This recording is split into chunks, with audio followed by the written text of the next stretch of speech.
A crow never forgets your face. Not in a year. Not in a decade. Not after you're gone. And somewhere right now, one of them knows yours. That's not a metaphor. That's biology. Seattle 2006, a university campus. Researchers wanted to understand crow memory, so they put on masks. Caveman masks. Rubber. Grotesque. They walked near crow nests. They trapped the birds, then released them. The crows screamed, mobbed the masked figures, dove at their heads. Standard threat behavior, expected. Then the researchers stopped wearing the masks. 5 years passed. New researchers, who had never touched a crow, put on those same masks. The birds attacked immediately, screaming, dive-bombing, recruiting others. And the recruits had never seen the masks before. They had been told by their parents, who remembered.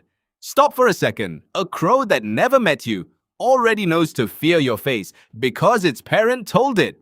Because memory in crows is not private. It is inherited. It is a weapon passed down through generations. This is not instinct. Instinct is fear of snakes, fear of fire. This is something different. This is deliberate, targeted, personal. The crow chose to remember you specifically. Crows have a hippocampus proportionally larger than most mammals, including many primates. Let that land for a moment. A bird, with a better memory architecture than most primates. They pass the mirror test. They recognize themselves. They know they exist. They use tools, not just pick up sticks. They bend wire into hooks. They improve their tools over time. They teach their children how to make them. They hold funerals. Think about that. A bird, mourning its dead. When one crow dies, others gather, silent, still.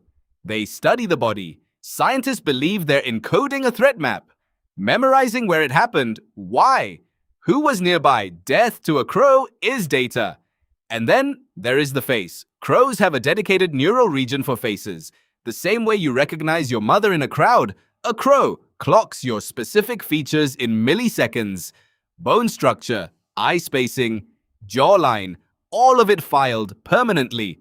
Think of it like this. Crows run a background process on every human they meet, an always-on threat assessment.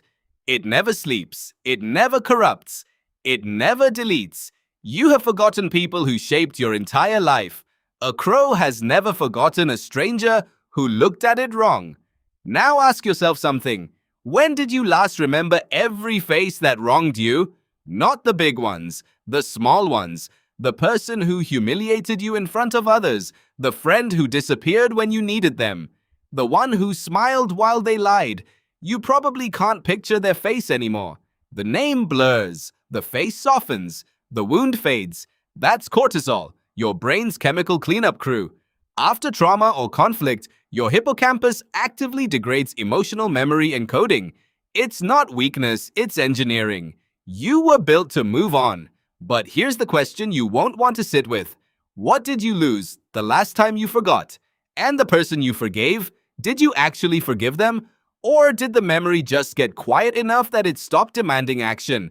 There's a difference, a significant one. Humans don't just forget.